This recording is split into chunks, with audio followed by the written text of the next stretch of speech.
Bom, nós vamos dar seguimento agora à próxima sessão, em que eu vou ter o privilégio de estar coordenando. Essa sessão vai ser composta por três apresentadores, todas três pessoas extremamente conhecidas. Um deles, o professor Yoshaki Nakano, que é atualmente o diretor da Escola de Economia em São Paulo, da Fundação Getúlio Vargas. Obrigado. Então, vamos voltar. Então, são três apresentadores. O primeiro deles vai ser o professor Yoshaki Nakano, que é o diretor da Escola de Economia da Fundação Getúlio Vargas em São Paulo. O segundo é o professor Afonso Celso Pastore, que foi diretor do Banco Central e foi também, desde algum tempo, nosso colega aqui na IPGE. E o terceiro é o professor José Luiz Júlio Sena, que também é professor da IPGE e que foi também diretor do Banco Central. Aliás, minto, o professor Afonso Celso Pastore foi, na realidade, mais do que diretor, foi presidente do Banco Central. Então, eu gostaria de ter a palavra a cada um deles, começando aqui pela ordem com o professor Yoshaki Nakano, que eu vou convidar, já que está aqui meu presente, que vai fazer a sua primeira alocução. Bom, é um grande prazer estar aqui. Uma sessão de homenagem ao professor Fernando de Holanda Barbosa. E eu considero ele um dos grandes economistas desse país.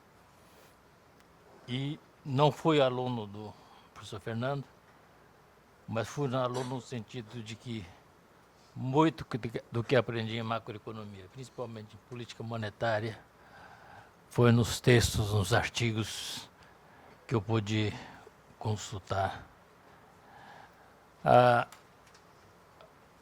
Eu lembro dos primeiros trabalhos sobre a indexação, etc. Mas realmente um trabalho que me chamou a atenção, nessa época ensinava macroeconomia, foi uma apostila, um livro, na verdade, que ele escreveu, publicado, acho que, se não me engano, como ensaios da IPGE, que eu encontrei na biblioteca em São Paulo.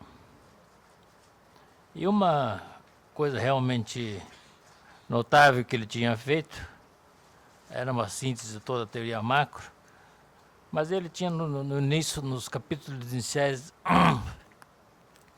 algumas coisas que realmente me chamaram a atenção e me, de certa forma, iluminaram e me ajudaram a entender realmente o que era macroeconomia. Eu lembro que havia uns capítulos sobre estrutura de agregação, né, dos modelos macro, as restrições orçamentárias setoriais. E discutia todo o problema de consistência de um modelo macro. E, na verdade, esses capítulos realmente, eu creio que são fundamentais para alguém que estuda macroeconomia entender realmente, né, o que é a construção de um modelo macro, principalmente entender os pressupostos que estão sempre implícitos, não são explicitados, e você passa por cima e muitas vezes você comete uma série de erros, porque você não se lembra dos pressupostos, da estrutura de agregação, das restrições orçamentárias de cada setor, e que o modelo, evidentemente, tem que ter uma consistência. E, a partir daí, comecei a usar esses textos sistematicamente nos cursos que eu dava em macroeconomia. E daí veio uma grande admiração pelo trabalho e comecei a assistir algumas palestras. E eu lembro que no início da década de 90, se não me engano até 95, por aí, o professor Fernando Holanda foi dar aula em São Paulo. Eu convidei para dar aula, ele gentilmente aceitou. Teve o trabalho de toda semana sair daqui do Rio, pegar um avião, ir para São Paulo e dar aula. E foi realmente um professor fantástico. Os alunos adoravam o Fernando e ele realmente conseguia fazer algo notável. Fazer os alunos, né, a modelar passava sistematicamente uma série de exercícios, os alunos realmente aprendiam a modelar diversos aspectos da macroeconomia. Eu dava uma parte do curso que era a estática, no primeiro curso, e o Fernando dava a parte dinâmica, né? E, inclusive, esses modelos de hiperinflação. E a coisa mais notável no Fernando é que ele, como um grande professor, tem a paciência incrível e uma dedicação extrema aos alunos. E em São Paulo ele conquistou os seus alunos, e os alunos chegavam e diziam: é incrível o professor Fernando, ele, com a fama que ele tem, com a publicação que ele tem, a gente faz pergunta, ele vem explicar, só falta ele pegar na mão da gente e ensinar a gente a fazer as coisas. Esse é o Fernando Holanda que a gente conheci, e eu passei a conviver com ele bastante nesse período. Eu vou falar, eu não ouso aqui a preparar um paper para falar sobre política monetária e tal, mas acho que eu posso pegar alguns pontos da contribuição do Fernando para o meu entendimento desse problema que nós enfrentamos. Eu vou começar por um trabalho que eu acho que serve muito de lição para a gente entender a situação atual, em que ele diz que a estabilidade está inacabada no Brasil. Que o plano real, na verdade, resolveu os problemas pela metade. E aí ele pegava particularmente o problema fiscal e mostra o seu trabalho, isso nós estamos assistindo agora, né?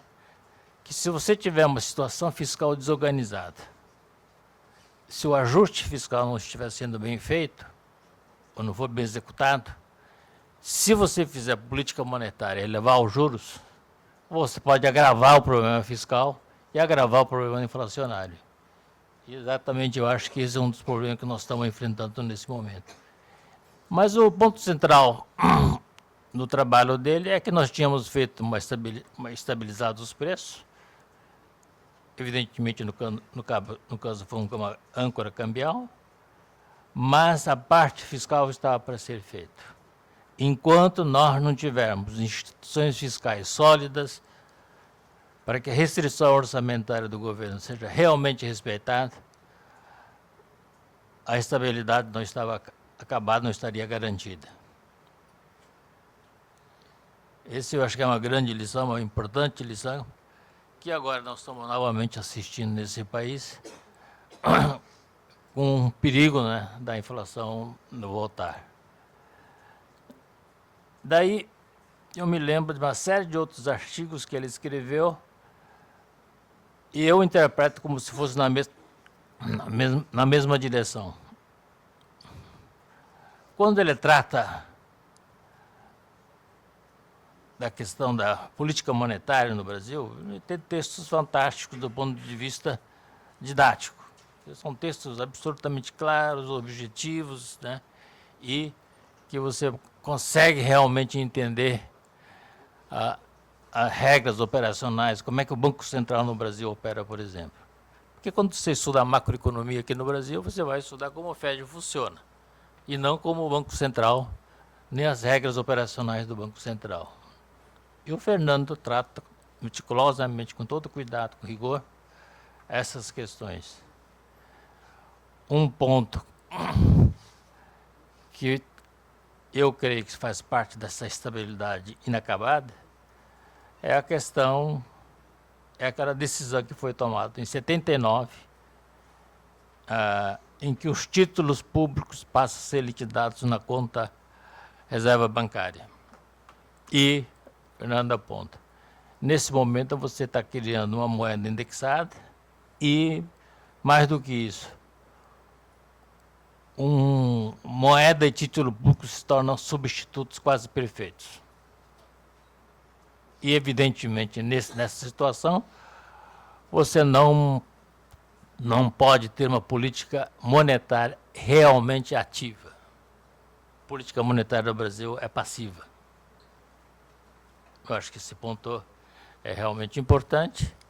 E mais do que isso, ele mostra, dada essa situação, o depósito compulsório do Banco Central, a demanda de reservas bancárias dos bancos é inelástica, é uma vertical. E mais do que isso, quando você adotou o sistema de compulsório, contagem do compulsório defasado, a demanda livre de reserva bancária também é inelástica. Então você passa a ter, na verdade, uma curva de demanda de reserva bancária na vertical e uma curva de oferta na vertical. E daí, se você fizer, se o Banco Central ofertar qualquer nível de reserva que não seja exatamente a demandada, a taxa de juros vai para zero ou vai para o infinito. Então, a única alternativa que você tem é fixar a taxa de juros. E daí você faz diariamente a zeragem automática. E, na verdade, você pode ter a taxa de juros estratosféricos ao mesmo tempo que você pode ter a liquidez abundante na economia. Isso é perfeitamente possível. Porque o Banco Central, na verdade, atende a qualquer demanda de reserva bancária. E essa situação persiste até hoje. Na situação anterior, quando a liquidação dos títulos públicos era feita na compensação bancária, a demanda de reserva bancária era sensível à taxa de juros. Então, como em qualquer outro país, dos demais países do mundo, o Banco Central pode fazer uma política monetária mais ativa, já que a reserva bancária responde também à taxa de juros. E isso acho que é uma coisa muito importante, porque reduz, na minha opinião, brutalmente o poderio da política monetária. Um outro trabalho que, na verdade, complementa esse trabalho e na minha opinião, é uma das explicações de por que a taxa de juros é tão alta no Brasil, é um trabalho que ele mostra que, na medida que você usa a taxa Selic, você usa um título que é uma indexada taxa de juros diária, e esse título, o seu valor determinado pela capitalização da taxa de juros, quando você faz mudança na taxa de juros, o seu valor não muda. Com isso, então, você elimina, obstrui um dos principais canais de transmissão da política monetária. Porque um dos mecanismos mais importantes para você atuar sobre a demanda agregada, sobre a inflação, é que você eleva a taxa de juros, os preços dos ativos caem, o passivo dos bancos estiverem com taxas pré-fixadas, o seu valor cai e o banco certamente é obrigado a contrair os seus empréstimos. E daí o canal de crédito passa a ser um dos canais mais importantes. Então, com a utilização da taxa Selic, você obstrui esse canal importante de transmissão, que é através do efeito riqueza. Mais importante do que isso, um outro aspecto decorrente da utilização do Selic é que ele dizia que o título público contaminava a taxa de juros de política monetária do Banco Central, na medida que o Banco Central usa a taxa Selic no overnight, e o Banco Central estaria pagando uma taxa real de juros, além disso, um prêmio de risco que é devido sobre os títulos públicos e além da inflação. Então, você pega a curva, a estrutura de juros e desloca para cima, né, o seu ponto inicial.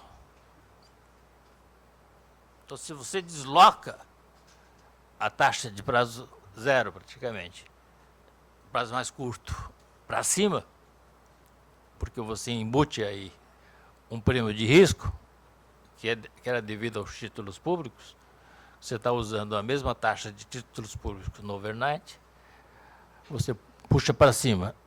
E eu creio que, em função disso, você cria uma situação quase de monopólio do Banco Central em capturar boa parte da poupança no curtíssimo prazo. Em certas situações em que você tem uma situação fiscal difícil, como nós estamos vivendo hoje, o governo acaba passando a financiar a sua dívida pública no overnight. Hoje, se você... No ano passado, as aplicações no overnight aumentou enormemente. O Tesouro não foi capaz de colocar tudo que resgatou em termos de título. E se você vê o valor, né, que está aplicado no overnight, representa mais do que 30% da dívida pública imobiliária federal. E, mais uma vez, o Fernando aponta, não adianta você, na Constituição, estabelecer que o Banco Central não pode financiar a dívida pública diretamente, porque indiretamente você faz isso. E a conta do Tesouro no Banco Central, né? Com isso você pode, o Tesouro a rigor pode financiar quase sem limite o seu déficit público.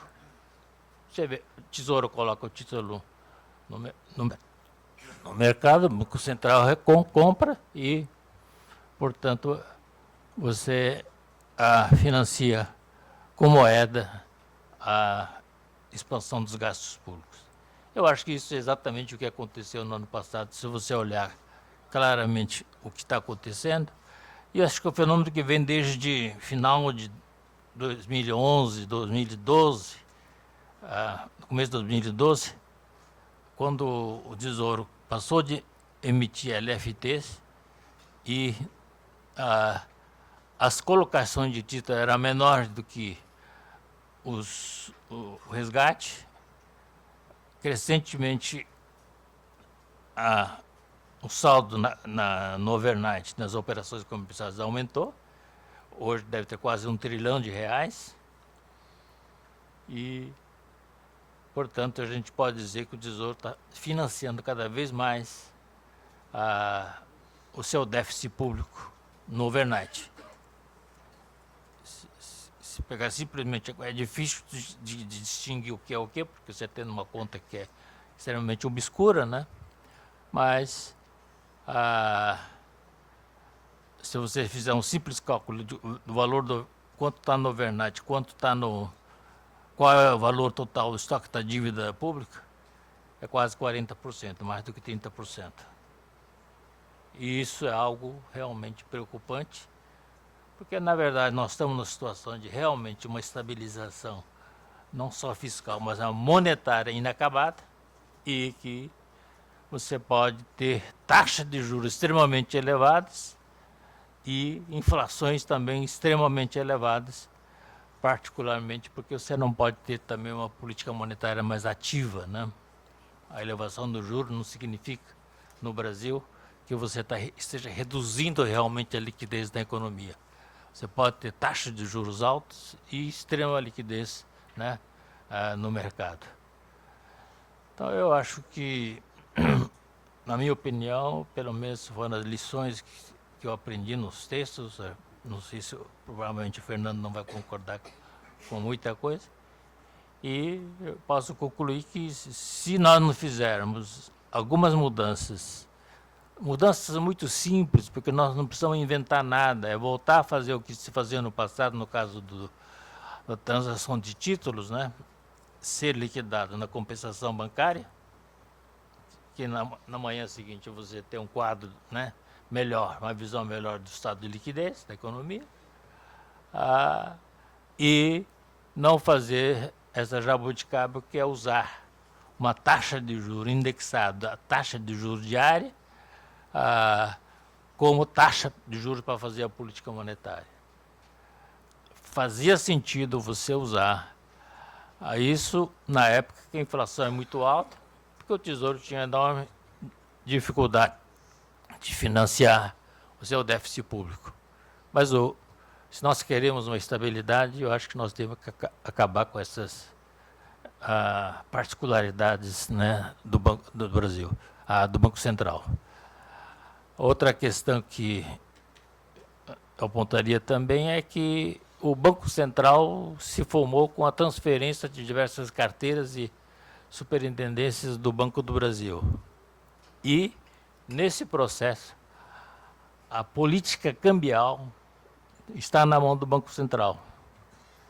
Normalmente, na maioria dos países, todos os países que eu conheço, pelo menos, mais desenvolvidos, quem é responsável pela política cambial é o Ministério da Fazenda, um órgão do Executivo, ou um órgão do Executivo.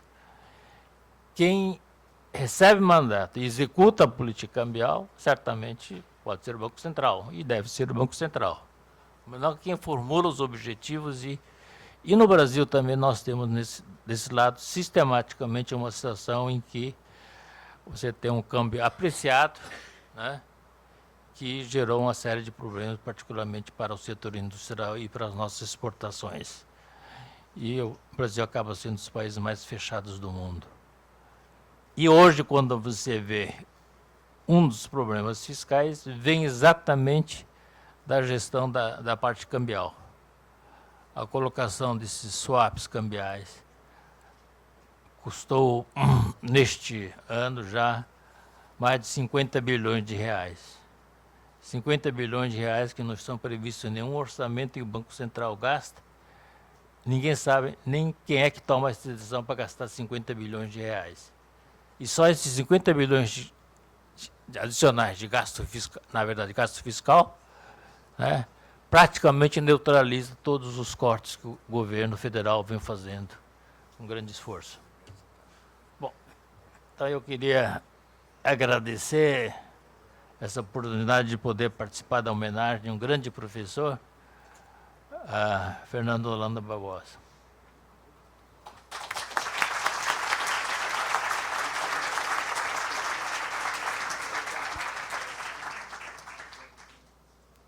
Professor Schack, eu esqueci de mencionar que não só o diretor da Escola de Economia de São Paulo, mas também teve uma larga experiência como secretário de Política Econômica na gestão do nosso professor meu Deus do céu, estou falando aqui errado, nosso querido professor Brescia Pereira, que é professor também da ESP, e o Schack teve uma gestão profícua lá como secretário de Política Econômica, além de também ter sido uma gestão muito importante como secretário de Fazenda no governo do Mário Covas. Bom, muito obrigado. Nós vamos ouvir agora, então, o professor Zé Júlio Sena, nosso colega aqui também na IPGE.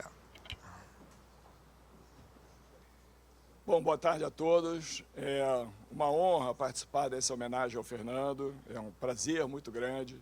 Fernando e eu somos amigos desde 1980, estávamos hoje recordando aqui a data. Foi o ano em que ele entrou para a IPGE como professor, eu era professor da escola nessa época. E nossa amizade se consolidou ao longo dos anos com muitos debates sobre economia. Os interesses dele são absolutamente convergentes com os meus. E fora a atividade de discussão de políticas monetárias e assim por diante, temos também muito interesse no futebol de salão. Participamos de um grupo que jogou bola junto durante uns 15 ou 20 anos. E o Fernando, evidentemente, vai dizer para todos vocês que era um marcador implacável, que não deixava eu fazer gol de virada, que não deixava eu passar por ele. Ele ensaiou isso ali na hora do almoço. Hoje é dia de festa, comemoração. Não vou contestar nada do que o Fernando disser. Tudo que ele falar é absolutamente verdade, então não vamos nos preocupar com isso.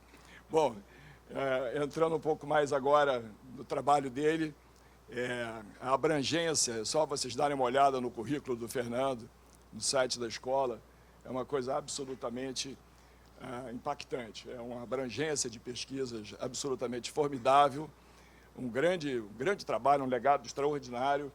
E eu diria, para tentar caracterizar o trabalho do Fernando e trazer a discussão um pouco para hoje, eu diria que o Fernando explorou o que nós tínhamos de diferente. Eu acho que ele explorou, e muito bem explorado, as nossas esquisitices todas, da época que nós temos a mesma idade praticamente, na época em que tínhamos a hiperinflação, excesso de indexação, inércia, moeda passiva, desaforos a conceito de restrição orçamentária e coisas deste gênero. E o que eu quero enfatizar aqui é justamente isso, ou seja, o contraste entre os problemas que existiam e que foram estudados profundamente pelo Fernando e o que acontecia lá fora e trazer essa discussão para hoje.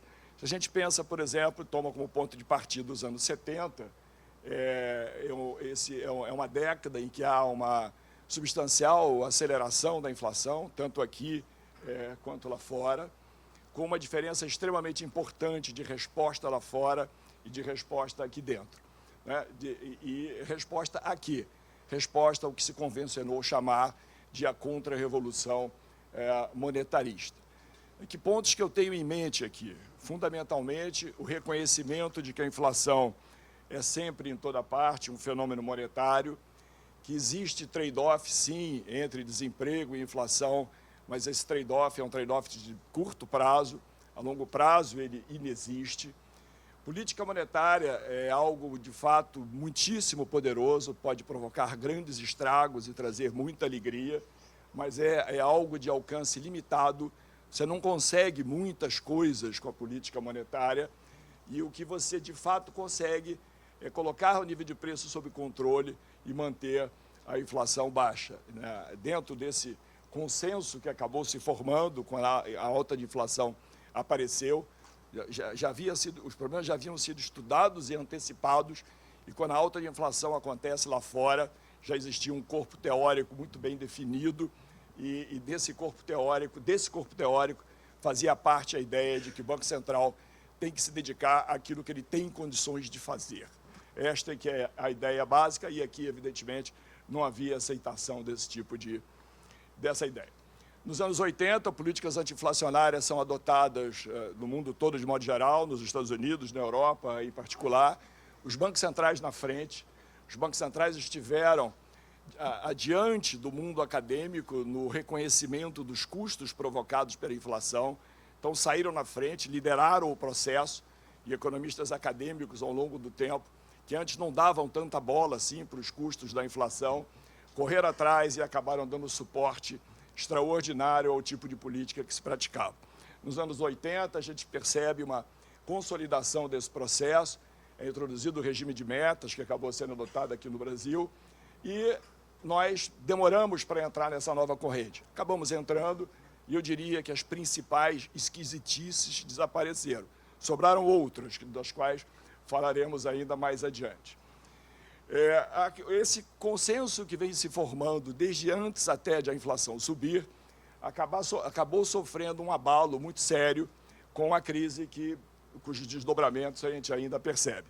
Isso diz respeito basicamente à questão da estabilidade financeira, desprezada em alto grau, né, pela corrente principal, né, de pensamento. Deu margem, então, à ideia de políticas macroprudenciais. O Brasil já praticou alguma coisa nesse sentido. Tem muito que a gente precisa aprender, evidentemente, nesse campo, mas vai se formando aos pouquinhos o conceito de que esse tipo de política é relevante, mas conhecemos ainda muito pouco disso.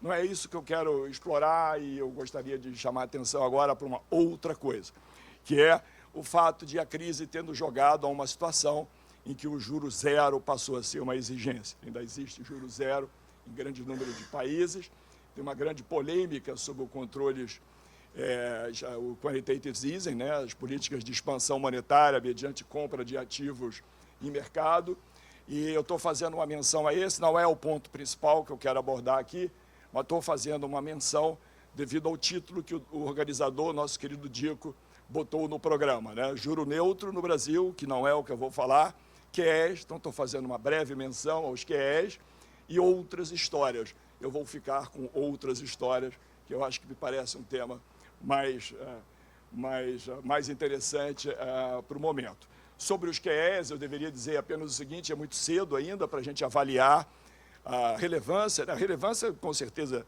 está aí, né, porque o instrumento está sendo aplicado largamente, mas se é de fato algo que faça sentido, né? Será que seria será que é um instrumento adequado para enfrentar o que se chama uma recessão de balanço, expressão criada pelo economista da Nomura, Richard Koh? Numa recessão de balanço, a prioridade de quem deve muda. Famílias, empresas se endividam durante um processo de boom, os preços de ativos vão para a lua. Quando há uma quebra, né, quando os preços vêm para uma realidade, vem de volta para a realidade, a dívida fica, e há uma reação da sociedade, sejam famílias, sejam empresas, que mudam a sua forma de se comportar, dando preferência para quitar dívidas, saldar o que está devendo. E, ao fazer isso, evidentemente, elas não gastam, as famílias não gastam, as empresas não investem, e o quadro recessivo se prolonga. É exatamente nessa hora que o quantitative easing entra, tentando estimular a economia pelo lado da redução da taxa de juros, tentando empurrar as empresas e as famílias para se endividar de novo, e o que a gente percebe é que isso não acontece. Mesmo a juros zero, empresas e famílias excessivamente endividadas não se dispõem a ir às compras, digamos assim. Tá? O primeiro país a adotar o quantitative easing foi o Japão, ali no período de 2001 a 2006. Tem uma curiosidade que eu acho que é interessante, de fato, porque hoje não é assim, mas lá naquele primeiro experimento, os papéis comprados eram papéis de dívida de bancos comerciais, de dívida de curto prazo. Como é que um banco central cobra uma dívida de um banco? É simples, ele está devendo, no vencimento é fácil. Você vai lá e debita a conta de reservas e a dívida se encerra. Então, é muito mais fácil pôr fim a um processo de quantitative easing quando a papelada que é objeto das aquisições pelo Banco Central é dívida de banco de curto prazo ou longo prazo, na verdade, não importa tanto. A história analisada pelo Japão, eu vou passar rápido por isso, para não esgotar meu tempo, é uma história de que quando o quantitative easing é retirado, a taxa de inflação está voltando para o território positivo, ela ficou negativa, e isso foi um grande motivador para o Banco do Japão adotar esse tipo de política, mas, na verdade, isso começa a melhorar justamente porque há evidências concretas de que, por volta daquele período, 2006, 2005, 2006, os balanços das empresas já tinham sido reparados e não havia mais esse movimento de esforço para quitar o que estava sendo devido. Eu vou passar rapidamente por isto e queria só deixar registrado que estudantes de economia na graduação são ensinados, recebem ensinamentos sobre o multiplicador bancário, né?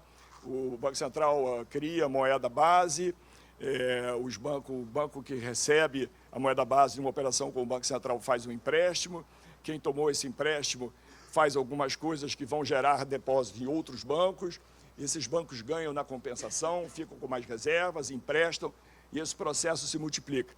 É evidente que, para que isso aconteça, é indispensável que haja tomadores de empréstimo. E isso não fica nem um pouco claro quando a gente, quer dizer, nas discussões mais preliminares de multiplicador bancário. E a gente vê aqui, pela experiência do Japão, a base monetária subindo muito aqui no período em que foi introduzido. Hoje há um outro QE, não cabe discutir isso aqui agora.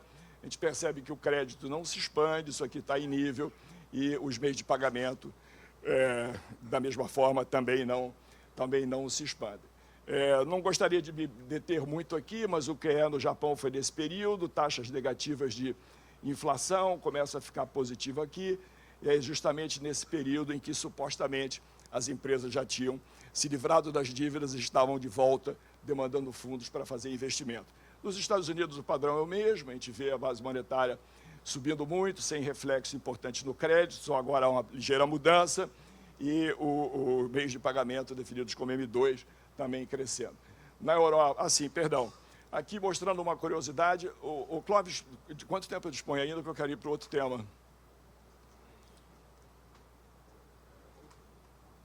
Então eu tenho que acelerar. aqui só mostrando que nos Estados Unidos uma correlação muito forte com a Bolsa de Valores, causou surpresa a muita gente quando o Ben Bernanke, chairman do Fed, escreveu um artigo no Washington Post logo após a adoção do programa, chamando a atenção para o efeito riqueza que provavelmente aquele programa criaria. A gente vê que a Bolsa vai junto, de fato, durante todo o programa.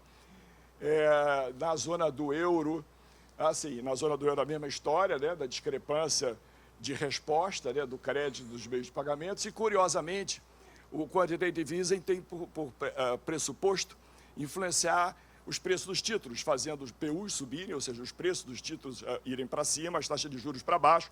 E a gente vê aqui na zona do euro é justamente o contrário, né? O volume de ativos, né, o tamanho do balanço do Banco Central sobe e os juros sobem também. Eu estou pegando aqui Espanha e Portugal como exemplos, e quando o balanço começa a encolher, os juros estão caindo, mostrando que não é esta a razão da queda dos juros na região do euro, né? Bom, uma outra característica do momento, e este é o ponto que eu gostaria de me deter um pouquinho mais, é a questão da inflação baixa e do risco de deflação que existe no mundo industrializado. Evidente que falta chegar a um consenso sobre os motivos disso. Claramente, quando a gente vê uma inflação baixa, a primeira coisa que vem em mente que nos ocorre de fato, um problema de demanda, uma tese recentemente levantada de que, de repente, o mundo industrial enfrenta algo meio inédito, que seria uma deficiência crônica de demanda, possivelmente há fatores de oferta também, e é exatamente sobre isso que eu quero tratar aqui nesta parte final. A pergunta que eu tento ilustrar de alguma maneira é justamente essa. Será que a gente está vivendo hoje um episódio semelhante ao vivido em meados dos anos 80 nos Estados Unidos e que envolveu uma atitude extremamente inteligente do antigo chairman da organização, do Alan Greenspan? Vamos ver exatamente do que eu estou falando aqui com mais detalhe. Primeiro, quando a gente olha o comportamento da taxa de inflação, é de fato fantástico. A inflação cheia, medida pelo índice que interessa lá, é alta no começo, vem para território negativo no auge da crise, na fase aguda, sobe um pouco e é ladeira abaixo desde então, e hoje é praticamente zero, claro que na ponta influenciado pela queda do preço de energia. A inflação nuclear, é exatamente a mesma coisa, também vem caindo ligeiramente, é uma inflação muito baixa. Muitos alegam que o mercado de trabalho começa a se reequilibrar e, evidentemente, vem as questões relacionadas com eventual reação dos salários.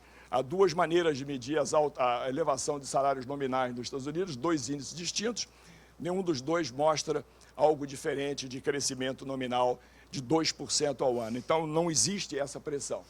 Seria um problema de demanda, há várias teorias, a da deficiência crônica, outra do superciclo de dívida, não cabe discutir essas coisas aqui. Independentemente das razões para a demanda estar fraca, o fato concreto é o seguinte: a demanda está fraca, não só nos Estados Unidos, como em outros países industrializados. Aqui a taxa média de crescimento da absorção doméstica, uma medida de demanda interna entre períodos recessivos, e a gente vê essas taxas cada vez mais baixas e os juros reais também cada vez mais baixos, sem poder de estimular a demanda desses países. E existe também um outro debate, que é o debate do lado da oferta, aos pessimistas e aos otimistas. Eu vou enfatizar apenas os otimistas. Os autores que mais se destacam neste campo são estes dois autores deste livro aqui, que é um livro extraordinariamente interessante, e este gráfico procura medir a produtividade do trabalho em duas épocas distintas. Tem um eixo horizontal em cima, um eixo horizontal embaixo. O eixo horizontal de cima mostra a eletrificação nas fábricas americanas, iniciada no final do século XIX. A produtividade do trabalho segue a batida em que vinha, e ela muda de tendência exatamente, ou aproximadamente, 25 anos depois da introdução das inovações da época, que era a questão da eletricidade. Depois ela se acelera. No eixo horizontal de baixo, a gente vê a segunda idade da máquina, computador, internet, essas coisas. A produtividade não se altera, exatamente a partir de 95 a mesma coisa. Então, o que é que a gente tem? A gente tem uma perspectiva de daqui para frente isto ganhar ímpeto, a julgar pela experiência histórica, que é, de fato, um exemplo, uma ilustração extremamente interessante, essa da eletrificação. Qual foi o o tal fenômeno lá do Greenspan. Na verdade, mostrando que não é bem uma novidade discussão de produtividade com, né, a combinação de produtividade com política monetária. O que existia ali em meados dos anos 90 nos Estados Unidos? A taxa de desemprego caindo de maneira muito considerável, como a gente está vendo aqui. E a taxa de inflação caindo também, ficando estável aqui, dando uma belíssima de uma embicada mais adiante, a partir do final de 1996.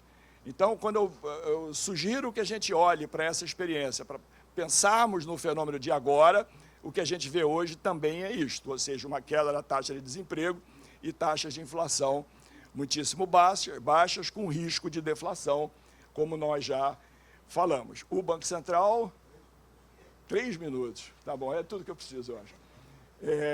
O Banco Central, houve uma pressão muito grande, né, o desemprego caindo, os membros do Comitê de Política Monetária da organização pressionando o chairman, temos que aumentar o juro, olha a pressão, a inflação vai subir, não é possível manter essa política.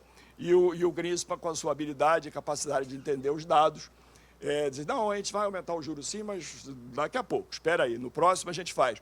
E assim, ia embromando o tempo todo e acabou não aumentando os juros. Teria sido um erro gravíssimo aumentar o juro na presença de um problema de oferta tão expressivo quanto esse, que acabou recebendo o nome de, ficando conhecido como o fenômeno da nova economia. O que estava acontecendo? O Greenspan sacou, na frente de todo mundo, o fenômeno da nova economia, ou seja, os ganhos de produtividade se aceleraram substancialmente a partir justamente daquela época, lá em 95. A mesma coisa, o gráfico seguinte conta a mesma história, apenas em nível, há uma mudança aqui de tendência da produtividade muitíssimo importante. Muito bem, então há uma possibilidade importante de os fatores de oferta estarem contribuindo também e de maneira considerável para a inflação baixa, deixando o Banco Central dos Estados Unidos numa situação complicada e de dificuldade para entender o espaço para, de fato, começar o processo de normalização e tirar o juro do zero. O último slide é isto aqui. Enquanto os ganhos de produtividade não chegam, a história dos autores otimistas é de que inovações tecnológicas para produzirem efeitos práticos sobre a produtividade requerem investimentos complementares, requerem um tempo, daí a história lá das 2 décadas e meia, que acabou levando para os resultados aparecerem. Mas enquanto esses efeitos de fato não aparecem, o que a gente vê hoje? A gente vê muito mais transparência de preços, muito mais informação sobre preços pela internet, e a gente vê muito mais bens e serviços, principalmente no campo de serviços, que concorrem com serviços já existentes e que fluem para o mercado, e alguns desses serviços oferecidos a custo zero. Não cabe dar exemplos, que estouraria de vez, de fato, o meu tempo. Então, em conclusão, o mundo hoje discute juro zero, discute quantitative easing e pratica, discute revolução tecnológica, os juros reais são negativos, eu suspeito que existam fenômenos estruturais importantes por trás de tudo isso, e não apenas fenômenos conjunturais. E, enquanto isso, no Brasil, juro real acima de 8% ao ano, uma barbaridade, especialmente no momento, para não deixar de fazer menção, Dico, o juro neutro do Brasil seguramente está caindo, porque o crescimento potencial está para baixo. Então, é um aperto monetário gigantesco, ninguém pode ter dúvida disso. No mundo, o juro real é negativo, como eu estou falando, né?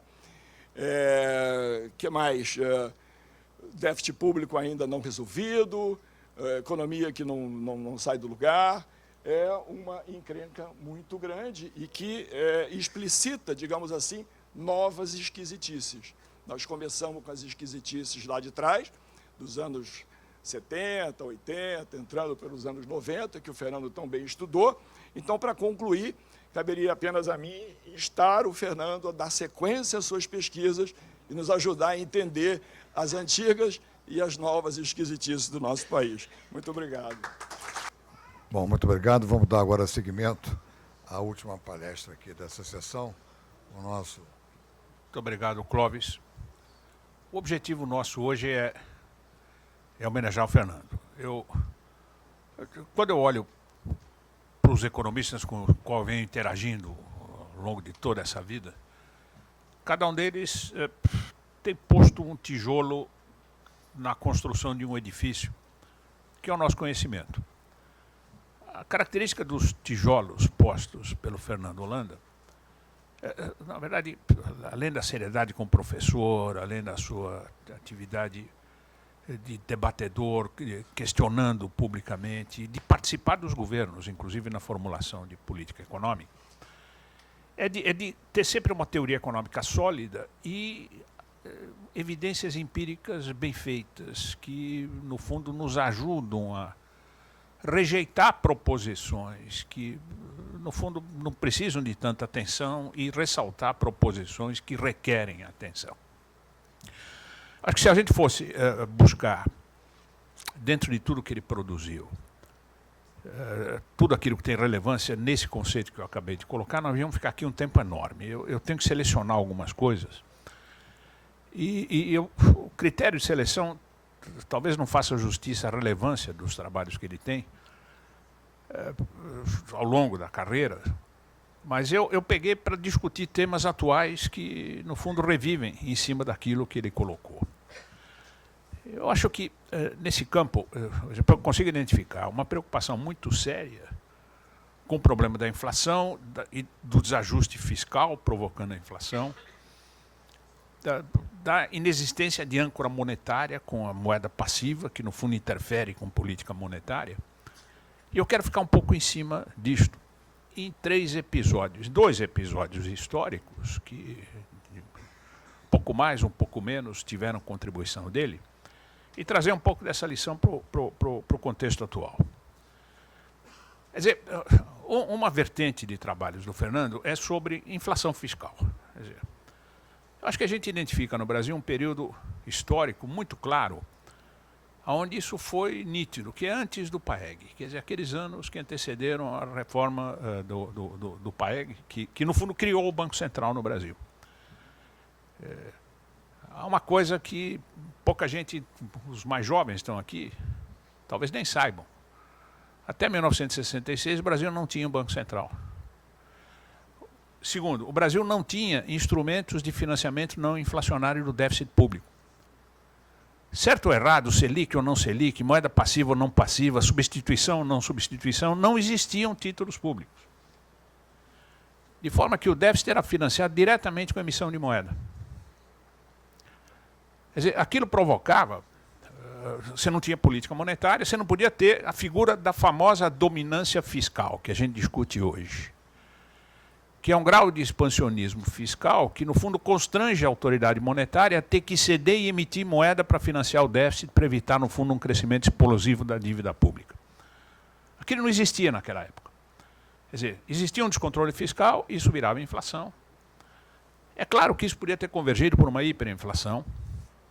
Eu acho que a hiperinflação, a modelagem do Kagan aqui servia muito bem, quer dizer, ele preencheu lacunas do modelo do Kagan, até que ponto aquilo gerava um equilíbrio estável, quer dizer, explorou a característica de duplo equilíbrio do modelo do Kagan, se você tinha um equilíbrio que convergia para uma inflação estável, se você não convergia, sobre que condições. Tocou nos assuntos, nós ouvimos em exposições prévias, até que ponto existia uma forma aguda de substituição de meio circulante que, no fundo, levasse o nível de preço para infinito ou não. Todo esse conjunto de contribuições, no fundo, permitem a gente, se a gente usar para entender aquele fenômeno inflacionário que existiu naqueles anos, eu acho que o Fernando é uma contribuição extraordinária nesse campo teórica e empírica. Tem uma segunda fase, caracterizada também por inflação fiscal, que é o período pós-66, pós o PAEG. Aí você já tinha um Banco Central, só que nós fomos para uma estratégia de tentar conviver com a inflação. No fundo, eu não sei se é assim que o Fernando pensou, mas é assim que eu pensei naquela época, e como a gente lia mais ou menos os mesmos livros, eu talvez me aventuro a dizer que ele pensasse assim. A gente estudava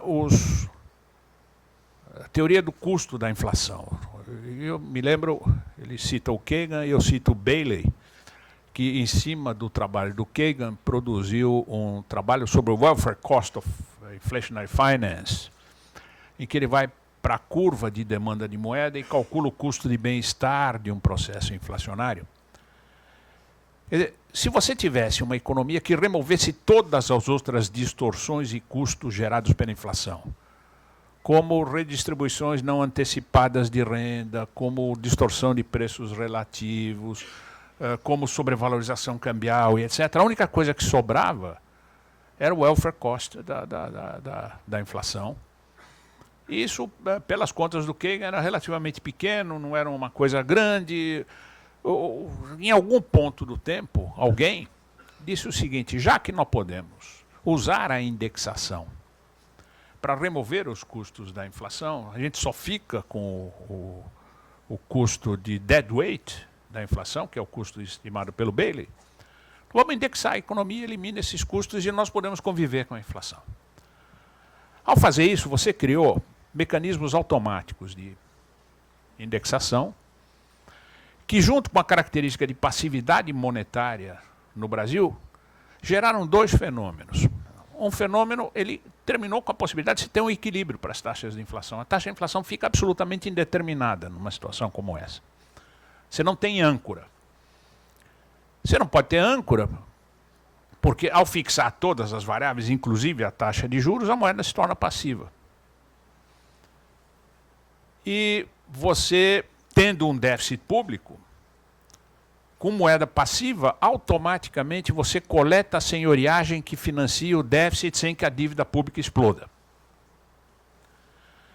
Isso é uma segunda vertente de financiamento inflacionário do déficit público, que está na linha do Sargent, aquele trabalho lá de trás dele, da aritmética monetarista desagradável, em que ele coloca a situação dizendo o seguinte: supõe que você tem duas autoridades econômicas independentes, uma autoridade fiscal, que com a supervisão do Congresso fixa os gastos, depois de estabelecida a tributação e as receitas, e determina o tamanho do déficit público, e uma autoridade monetária independente que fixa a quantidade de moeda. Se você está numa situação como essa e não tem disciplina fiscal, a dívida tem aquele crescimento explosivo, a autoridade monetária pode resistir por algum tempo, mas depois de algum tempo ela é obrigada a ter que entregar a senhoriagem, financiar os déficits, para justamente evitar aquela forma aguda de dominância fiscal. No caso brasileiro, esse problema nunca chegou a esse extremo e naqueles anos a dívida pública nunca teve um crescimento explosivo. Eu me lembro alunos meus, e talvez o Fernando também tenha tido esse paradoxo com seus alunos, eles diziam o seguinte: mas vocês estão falando que a inflação é fiscal e a dívida não explode. Portanto, ela não é fiscal. Não, a dívida não explode não porque ela não é fiscal, ela é fiscal. A dívida não explode porque você está fazendo automaticamente, pela moeda passiva, o financiamento inflacionário do déficit público. Isso foi existindo durante muito tempo, e aí combinou inércia e mais isso. Inércia vinda da indexação, mais esse tipo de indisciplina fiscal, que endogeneizou um processo agudo de inflação que foi crescendo, crescendo, crescendo, perdendo o controle. Foi preciso uma reforma monetária lá na frente que fizesse duas coisas. Uma primeira foi uma maneira inteligente de eliminar a indexação, que foi a reforma monetária, com a URV, com aquele mecanismo todo, que gerou um processo de eliminação da indexação sem os efeitos distributivos que, no fundo, impediriam a eliminação da indexação. O Brasil tentou várias formas de fazer isso, tablita para cá, tablita para lá, uma forma daqui, outra forma de lá, nunca teve sucesso nisso. A maneira engenhosa de fazer isso, com a URV, que foi uma tentativa de criar uma moeda substituta indexada que, no fundo, permitiu fazer a transição sem problema. Mas essa era só a condição necessária. A condição suficiente era ter a âncora. Nós escolhemos primeiro uma âncora, que foi a âncora cambial. É claro que ela não se sustentou, tinha muitas razões para isso. Uma delas é que sobrou um resíduo de desajuste fiscal, que, no fundo, foi colocando a âncora cambial a perder. Existiram também outros choques, eu não quero avançar muito nisso, e nem é o objetivo, nesse tipo de discussão, a gente avançar nisso. Depois fomos para a âncora do regime de metas de inflação. Um sistema como esse, para poder existir, ele requer disciplina fiscal. E é aqui que eu quero colocar a questão. A disciplina fiscal hoje não aparece como coleta de senhoriagem, não aparece como inflação fiscal. Ela aparece como um desequilíbrio fiscal que está gerando um crescimento não sustentável da dívida pública. É claro que um pedaço disso está associado a um problema que são as altas taxas reais de juros no Brasil. A outra parte disso está associada ao ponto de que o Brasil perdeu a capacidade de crescer. Ele reduziu o seu crescimento potencial. Eu acho que esse é um tema que vai ser discutido no painel seguinte. Eu não vou entrar nessa questão do crescimento. Eu vou só tomar essas duas coisas como um dado. Quando nós resolvemos olhar para o lado fiscal, no entanto, nós tomamos uma outra diretriz. Está aqui o Samuel Pessoa, que junto com o Marcos Lisboa e junto com o Mansueto tem batido muito nessa tecla, que eu concordo e mexo muito com ela, de que nesses últimos 20 anos, e eu vou ser um pouco mais explícito, depois da Constituição de 1988, nós criamos um welfare state que, no fundo, gera um crescimento de dívida, um crescimento de gastos primários entre aquilo que eles chamam de distribuição de benesses sem ter totalmente os recursos. Por exemplo, nós somos uma sociedade que está se envelhecendo, o peso da aposentadoria é crescente numa sociedade como essa, e nós estamos com uma idade de aposentadoria absolutamente incompatível com esse tipo de estrutura etária que nós temos. Se você fizer os cálculos sobre quanto cresce isso em proporção ao PIB, daqui para frente, é assustador o número. Eu não vou repeti-lo aqui. Isso é apenas uma história. Se você olhar para o gasto em educação, o Brasil gasta em educação o que deveria gastar, só que a eficiência do gasto em educação é muito menor. Quer dizer, você entrega um produto menor, o que na verdade se podia fazer a mesma coisa com menos. Enfim, tem todo um conjunto de ações que no fundo fazem com que todo ano a despesa primária cresça alguma coisa entre 0,3 e 0,4 do PIB todo ano por ano, sem parar. Esse tipo de crescimento foi possível financiar com aumentos de impostos por algum tempo, sem aumentar a carga tributária, sem criar novos impostos. Eu vou dar dois exemplos. Um exemplo foi uma reforma microeconômica bem sucedida, que foi a que criou a formalização no mercado de trabalho. O mercado de trabalho se formalizou, as empresas que não recolhiam o imposto sobre a folha de trabalho passaram a recolher, e os trabalhadores que não recolhiam impostos, que eram informais, passaram a recolher. É fácil você olhar, é só pegar os impostos ligados ao mercado de trabalho, com a formalização, você vê que isso aqui tem um aumento, nesses últimos 10 anos, de perto de 2% do PIB de ganhos de receita adicional só vindos disso. Teve um segundo ganho de receita que veio da bonança externa.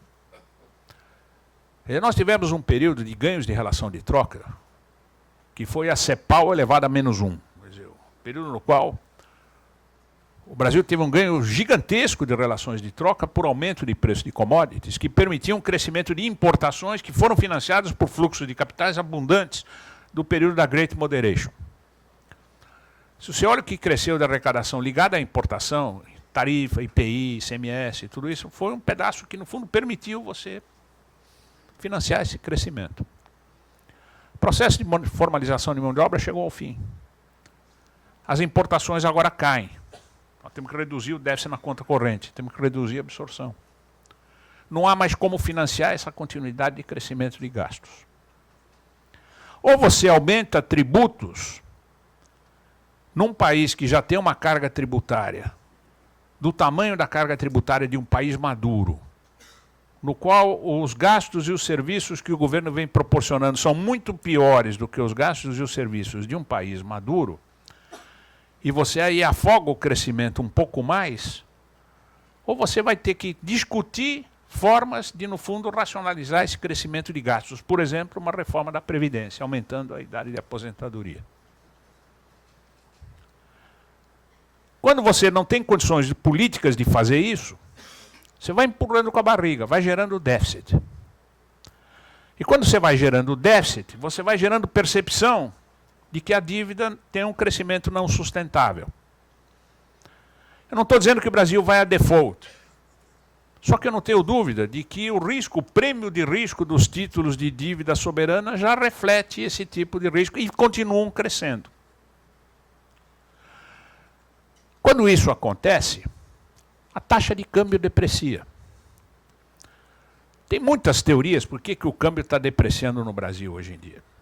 Primeiro, ele tinha que depreciar, ele estava valorizado. Eu não quero dizer que esteja errado. Uma força é a valorização do dólar. A outra força é a queda de preço de commodities, perda de relações de troca. Agora, você pega commodity currencies, Brasil, pega Austrália, pega África do Sul, pega Chile, pega todos os países que são exportadores de commodities, põe na mesma base, você vê que todas elas se depreciam com relação ao dólar, até 2014 mais ou menos igual. De lá para cá, o real deprecia muito mais do que as outras. Qual é a diferença? Bom, faça um exercíciozinho que eu costumo fazer. Pegue o CDS de 5 anos do Brasil e superponham a taxa de câmbio no Brasil. Vocês vão tomar um susto, vocês vão verificar que todo esse movimento é explicado pelo prêmio de risco. No que ele é explicado pelo prêmio de risco, a segunda pergunta é por que cresceu o prêmio de risco? Bom, cresceu o prêmio de risco pelo risco do crescimento da dívida. Por que cresceu o crescimento do risco da dívida, apesar de todas as tentativas que o ministro da Fazenda vem fazendo? Cresceu porque o governo não tem força política de implementar o ajuste. Nós não estamos exatamente numa situação de dominância fiscal como aquelas que eu relatei no começo dessa minha apresentação. Mas se a gente não corrigir o crescimento da despesa, nós vamos chegar a uma situação de dominância fiscal como aquela que nós tivemos lá atrás. Infelizmente, se a gente fechar os olhos e não fizer o ajuste, nós vamos ter que voltar a estudar aqueles modelos de desequilíbrio do Fernando Holanda lá de trás, onde, no fundo, a autoridade monetária não conseguiria, no fundo, segurar a inflação. Tudo isso em função da existência de um desequilíbrio. Quer dizer, é curioso, né? Porque com uma outra roupagem, com outros modelos, os problemas voltam. Cada tijolo que foi construído ao longo desses anos, nesse debate intenso do qual o Fernando fez parte, junto com vários de vocês, as teorias e as evidências empíricas para a solução desse tipo de problema foram colocadas. Agora, chega um determinado momento que isso tudo está posto de lado e o desequilíbrio continua se acentuando novamente, e nós estamos assistindo um déjà vu. Não na mesma intensidade, mas se não tomar cuidado, a direção é a mesma e nós chegamos lá. Muito obrigado.